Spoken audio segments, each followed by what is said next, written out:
nous allons démarrer ensemble ce parcours qui est conçu un peu comme une école de prière. Nous sentons tous intérieurement que nous avons, un peu comme si c'était dans notre ADN, comme si ça fait partie de notre être, ce désir de prier, ce désir de nous ouvrir à plus grand que nous, de nous ouvrir à l'amour, de nous ouvrir à Dieu, de nous ouvrir à l'Esprit Saint, à Jésus. Et en même temps, nous faisons tous l'expérience que ce n'est pas si simple, ou peut-être c'est beaucoup plus simple qu'on imagine, enfin, on n'est pas exactement dans le bon curseur, on rencontre des difficultés, un combat. Eh bien, figurez-vous que ce n'est pas un scoop. C'est exactement ce que les disciples ont dit à Jésus. À un moment de l'Évangile, les disciples ont arrêté Jésus et lui ont dit « Non, Seigneur, apprends-nous à prier. » Ce qui est surprenant parce qu'ils étaient avec lui, ils étaient croyants en Dieu déjà, et pourtant ils demandent « Apprends-nous à prier. » Ah ben oui, en fait peut-être que ça s'apprend, la prière. Peut-être que ça s'apprend, c'est ce que nous allons essayer de vivre tous ces mercredis de carême, d'avancer pas après pas, en sachant que de toute façon, toute la vie nous apprenons, toute la vie nous découvrons quelque chose du mystère de Dieu, mais de faire des petits pas. Nous n'allons pas vous apprendre à dire le chapelet, ou à faire ceci, ou à faire cela, mais peut-être essayer de mettre à plat toutes les questions, toutes les difficultés que nous rencontrons, que nous rencontrerons, et ensemble nous laisser enseigner par le Maître. Bon parcours à tous. Dans le credo, on confesse la foi. Cette foi, on la confesse, on la professe, on la vit également, on la célèbre dans les sacrements. Et cette foi que l'on proclame, ces sacrements que l'on célèbre, eh bien, ils changent quelque chose dans nos vies. La foi a une implication dans notre vie concrète. Et toutes ces choses-là, vivre la foi, les sacrements, une vie morale chrétienne, ça n'a de sens, ou plutôt, ça ne trouve son sens que parce qu'à la racine de tout ça, il y a une relation avec quelqu'un. Il y a une relation personnelle. Le mystère de notre foi, il exige une connexion. Il exige que l'on soit en relation avec Dieu. Et c'est pour ça qu'on a voulu ce soir et au cours de ce carême, vous parler de la prière. Parce que le premier but de la prière, avant d'être des choses que l'on récite, des trucs que l'on apprend par cœur ou que l'on radote, c'est selon, eh bien, c'est d'abord un lieu où on entretient une relation avec le bon Dieu. Alors, quand on parle de prière, une des premières questions, c'est de savoir comment prier seul, ou s'il vaut mieux prier tout seul ou à plusieurs, savoir ce qui est le plus efficace peut-être, partager vos recettes. Comment est-ce qu'on peut articuler, par exemple, si vous êtes déjà heurté à cette contradiction apparente, quand Jésus nous dit « Quand tu pries, retire-toi dans ta chambre ». Jusque-là, c'est clair. Et ensuite, « Quand 2 ou 3 sont réunis en mon nom, moi, je suis là au milieu d'eux ». Mince. Alors, est-ce que lorsque je suis tout seul, Jésus n'est pas là au milieu de moi? Évidemment, chers frères et sœurs, il faut se prendre ces apparentes contradictions dans la figure pour justement avancer et cheminer dans la prière. Première chose, ce qui est essentiel, c'est le socle, le fondement, c'est la prière personnelle. La prière personnelle, c'est probablement la première chose à laquelle vous pensez lorsqu'on vous dit « priez, priez, priez » ou quand on dit « je vais prier pour toi ». On pense d'abord à cette prière que l'on a personnellement. Matthieu 6, « Mais toi, quand tu pries, retire-toi dans la pièce la plus retirée, ferme la porte, prie ton Père qui est présent dans le secret. Ton Père qui voit dans le secret te le rendra. » Et Jésus est le premier à nous donner cet exemple-là Alors, oui, je suis désolé, on ne sera pas très originaux. Pendant ce parcours, on va quand même un peu vous parler de Jésus. Donc vraiment, Jésus, on garde les yeux fixés sur lui, et il nous donne l'exemple dans Saint Marc, par exemple. Je crois que vous l'avez sur votre livret. Le lendemain, Jésus se leva avant l'aube, il sortit et se rendit dans un endroit désert où il priait. Et ailleurs, quand Jésus les eut congédiés, les disciples, il s'en alla sur la montagne pour prier. Ces petits textes mettent en lumière quelque chose d'hyper important pour nous. C'est que ce socle de la prière personnelle, il exige d'abord une forme de solitude et de silence intérieur. C'est d'abord dans le silence de notre cœur que se forge cette relation qu'on doit avoir avec Jésus. En fait, la meilleure image, c'est l'image que l'on a, c'est l'analogie que l'on peut avoir avec nos amis. Quand je suis avec un ami, si je suis au milieu d'une soirée avec plein de gens, évidemment que je vais pouvoir voir plusieurs amis, mais je ne vais pas pouvoir prendre le temps d'aborder les sujets vraiment importants. Lorsque je veux parler des sujets un peu épineux, des choses qui me tiennent vraiment à cœur, peut-être des difficultés que je traverse, on attend d'être seul à seul avec une bonne bière ou une tisane, c'est selon, pour aborder les sujets vraiment importants. De la même façon, quand on est au resto avec la personne qu'on aime, on désactive les notifs de son téléphone, parce que sinon il y a plein d'autres conversations pendant la conversation. Eh bien, c'est la même chose dans la prière, c'est la même chose comme point de départ pour la prière. Un silence intérieur, c'est-à-dire couper les parasites, mettre le Seigneur au centre, eh bien, c'est ça le point de départ. Comme une simple conversation avec un ami.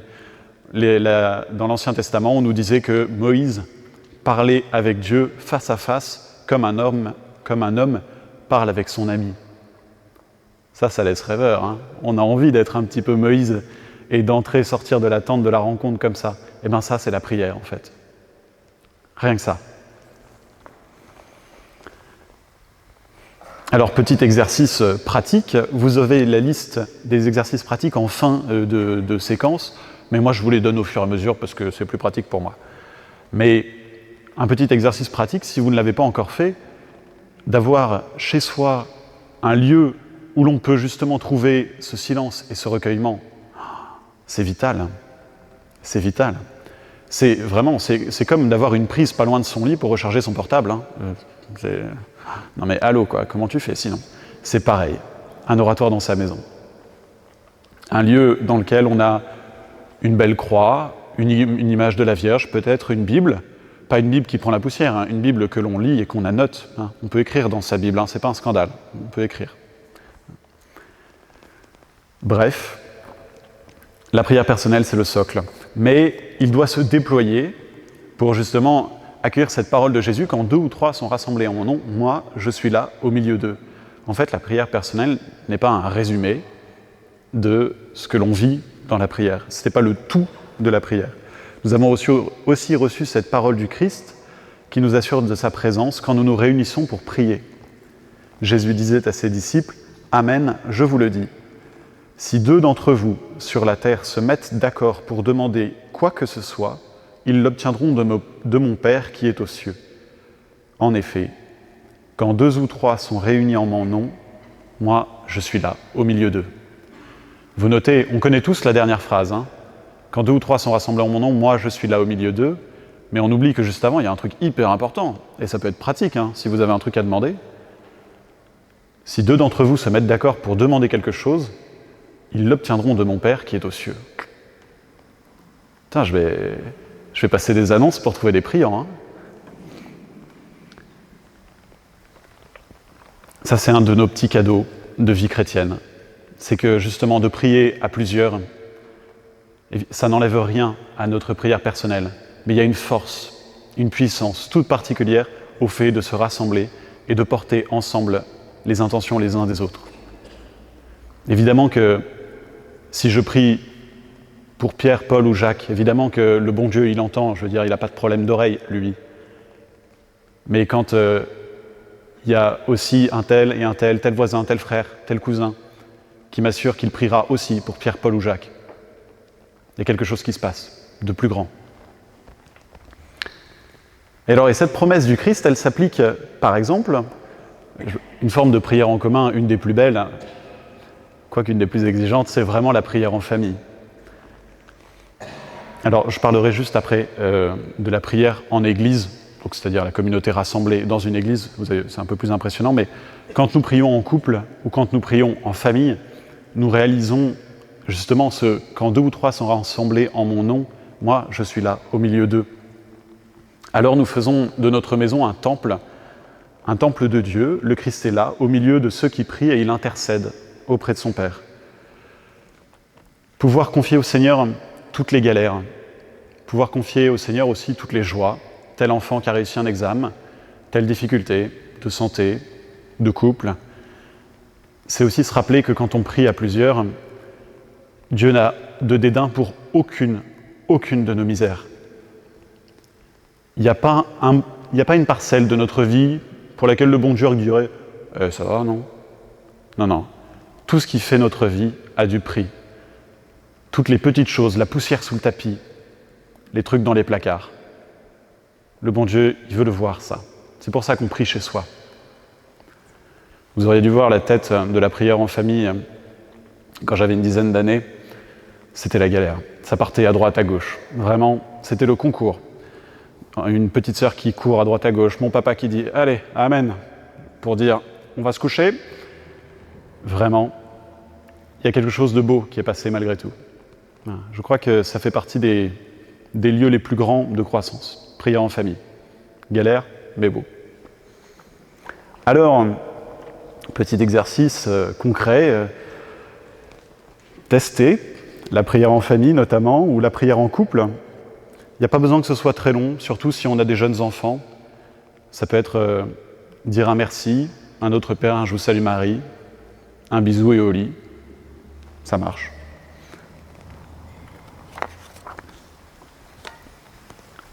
Le socle, la prière personnelle, elle se déploie évidemment dans la prière à plusieurs, à la maison notamment, mais évidemment, elle trouve son couronnement, son achèvement dans la prière de l'Église qui se rassemble tous les dimanches pour prier et pour offrir le sacrifice de la messe. Ça, il faut quand même qu'on le garde justement profondément ancré dans le cœur, parce que prier seul, c'est le point de départ, mais participer à la messe dominicale, c'est intégrer notre prière, toutes nos actions de grâce, toutes nos intentions dans la prière de toute l'Église. On passe, en fait c'est vraiment comme passer de la 2D à la 3D, quoi. Tout d'un coup on se dit, tiens ça tombe bien, je ne suis pas tout seul, là il y a vraiment plein de monde, et même des gens que je ne connais pas.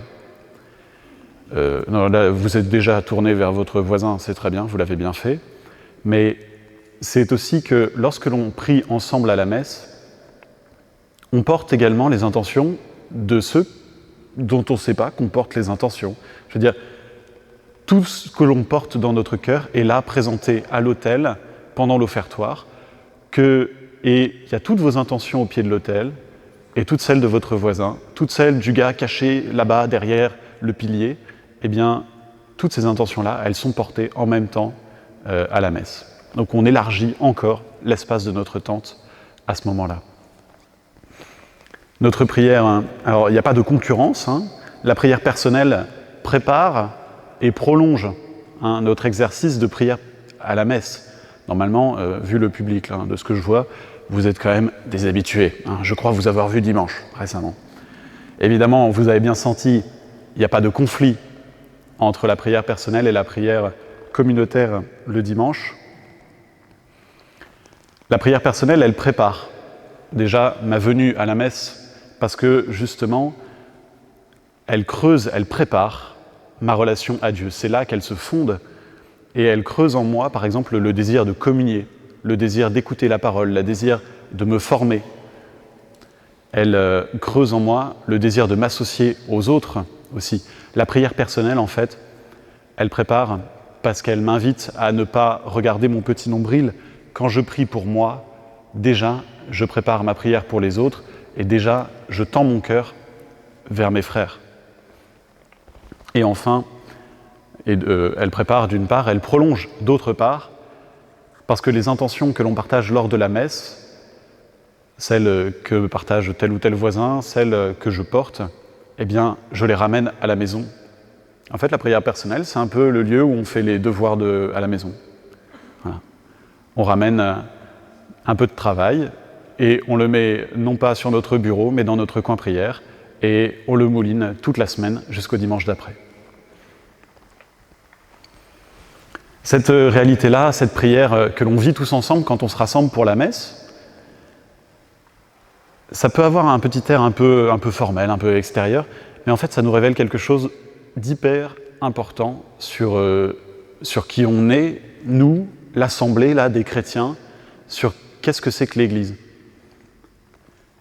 Parce que l'Église, c'est justement quelque chose qui est à la fois visible, c'est vous, vous êtes franchement visible, tangible, je peux vous attraper la main, vous claquer une bise aussi, éventuellement, ou pourquoi pas, si.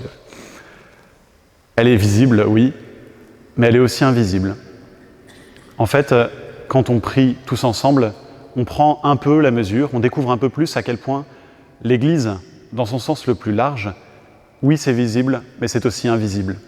Ça comprend également tous ceux qui nous ont précédés et qui sont déjà au ciel, tous les saints qui prient pour nous et qui intercèdent pour nous. La Vierge Marie d'abord, mais ils sont là devant nous et ils prient. Ça nous rappelle aussi que l'Église, évidemment, qu'elle est dans la gloire déjà au ciel, mais qu'avec nous, elle est aussi en marche et qu'il y a encore quelques pas à faire avant la gloire et le ciel. Ça nous rappelle que dans l'Église, il y a des saints et il y a aussi des pécheurs et qu'on traîne parfois, même jusque dans notre vie, quelques casseroles. Et pour autant, c'est encore l'Église. L'Église, c'est pas un club de purs, c'est pas une petite élite, un petit entre-soi trop bien, genre « moi, je viens le mercredi soir ». Non.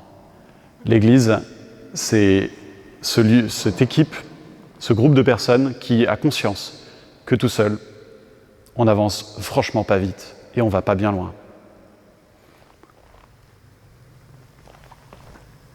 Alors participer à la liturgie, à la prière de l'Église, c'est être intégré, c'est prendre conscience qu'on est intégré justement à cette réalité tout à la fois terrestre et céleste, visible, invisible, dans la gloire et en marche, sainte et pécheresse. Si pendant toute la messe, on ne cesse de se répéter « Seigneur, prends pitié, Seigneur, je ne suis pas digne de te recevoir », c'est justement parce qu'on sent en nous qu'on n'est pas encore arrivé et qu'on a besoin d'être purifié. Un petit passage du catéchisme. La mission du Christ et de l'Esprit Saint, qui dans la liturgie sacramentelle de l'Église annonce, actualise et communique le mystère du salut, se poursuit dans le cœur qui prie. La prière intériorise et assimile la liturgie pendant et après sa célébration. Même lorsqu'elle est vécue dans le secret, la prière est toujours prière de l'Église. Elle est communion avec la Trinité Sainte. Lorsque je prie tout seul, devant une petite croix dans ma chambre, c'est l'Église qui prie. Ça a moins de gueule que la messe de 10h30 à Saint-Louis, mais c'est l'Église qui prie. Quand au fin fond d'un goulag, quelqu'un prie à genoux, c'est l'Église qui prie. Marie au pied de la croix, c'est l'Église qui prie.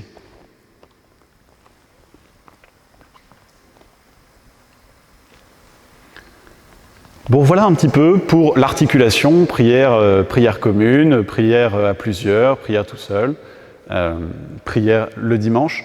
Et venez avec ça, avec cette remarque-là, et pour commencer, me venait une autre question importante. Qu'est-ce que j'ai ? Ouais, j'ai 6 bonnes minutes, cool. Me venait une autre question un peu importante. Bon, maintenant qu'on sait qu'on peut prier tout seul, à plusieurs, le dimanche à la messe, à pied, à cheval et en voiture, est-ce que prier, c'est dire des trucs ? Est-ce que prier, c'est dire ses prières ? Est-ce que prier, c'est réciter des prières ?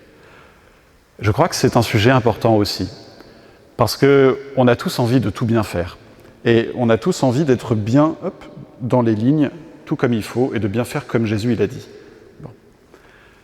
Quand on prie, que l'on prie seul ou à plusieurs, on dit des prières qu'on connaît par cœur d'abord, en particulier les prières tirées des évangiles. Vous connaissez les archis classiques, vous êtes une team largement avancée, le Notre Père, le Je vous salue Marie, je veux dire, Voilà, hein, tu peux pas tester, on joue pas dans la même catégorie. Ok. Niveau un peu du dessous, mais vraiment aussi top niveau en termes de prières enseignées dans les évangiles, évidemment qu'elles sont hyper importantes. La prière du Magnificat, du Benedictus, vous savez, le cantique de Zacharie, quand même. Le cantique aussi de Siméon. Ces trois cantiques, justement, le cantique de Marie, de Zacharie, de Siméon, on s'en sert tous les jours quand on prie la liturgie des heures, le matin, le soir et avant de se coucher. C'est signe quand même que, a priori, on est sur un terrain fiable. Si vous deviez choisir quelques prières à réciter ou à apprendre par cœur, là, vous êtes sur un terrain solide. Alors, en dehors des évangiles, il y a aussi plein de prières que vous pourriez choisir à apprendre par cœur. Toujours dans la Bible, il y a les psaumes. La plupart, vous connaissez quand même déjà bien. Dans les psaumes, on a, en fait, comme un diamant, avec des centaines de facettes, 150 facettes, qui nous éclairent un petit peu sur le mystère de l'homme. En fait, on a peint en multiples coups de pinceau le cœur complexe d'un homme qui se réjouit et rend grâce à Dieu, qui traverse une galère et qui demande un coup de main au Seigneur, qui a été trahi par un ami et qui appelle au secours, quelqu'un qui désespère, quelqu'un qui remercie pour telle naissance, pour son épouse, pour la joie, pour j'en sais rien, juste parce que Dieu est Dieu et que ça perd l'hypopète, que c'est beau. C'est ça les psaumes. Allez plonger dans les psaumes. Là aussi, on est dans un univers qui est beau. Alors, il faut aimer la poésie un peu du Moyen-Orient. Au début, ça déconcerte un petit peu, mais c'est d'une beauté. Plongez, et là-dessus, pas d'angoisse. Le psaume 116, par exemple. Louez le Seigneur, tous les peuples, fêtez-le, tous les pays. Son amour envers nous s'est montré le plus fort. Je crois que vous l'avez en 4e de couverture. Éternel est la fidélité du Seigneur. C'est ça, non? 4e de couve, c'est ça? Ouais, bon, cool. On a bien fait ce livret, dis donc. Alors ensuite, parmi les prières que vous avez peut-être apprises, il y a les prières qui ne sont pas dans les Écritures. Et il y en a aussi qui sont belles. Je vous en ai donné 2. Alors c'est mes petites fétiches. Mais Saint Augustin, tard je t'ai aimé, beauté ancienne et si nouvelle, tard je t'ai aimé. Tu étais avec moi et je n'étais pas avec toi. Tu m'as appelé, tu as crié, tu as vaincu ma surdité. Tu as montré ta lumière et ta clarté, à chasser ma cécité.